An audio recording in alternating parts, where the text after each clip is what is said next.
৩ দশক আগে পাবনার ঈশ্বরদী রেল স্টেশনে সাবেক প্রধানমন্ত্রী শেখ হাসিনাকে হত্যা চেষ্টা মামলায় বিচারিক আদালতের রায়ে মৃত্যুদণ্ডপ্রাপ্ত ৯ আসামিকে খালাস দিয়েছে হাইকোর্ট। এছাড়া খালাস দেওয়া হয়েছে যাবজ্জীবন কারাদণ্ডপ্রাপ্ত ২৫ আসামিকেও।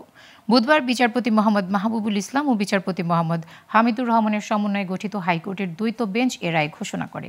হাইকোর্ট তার পর্যবেক্ষণে বলেছে, পাবনার ঈশ্বরদী রেল স্টেশনে সাবেক প্রধানমন্ত্রী শেখ হাসিনাকে হত্যা চেষ্টা মামলাটি ছিল বিদ্বেষমূলক। বিচারিক আদালতের রায় ছিল অমানবিক। আদালতে আসামিদের পক্ষে ছিলেন ব্যারিস্টার কায়সার কামাল।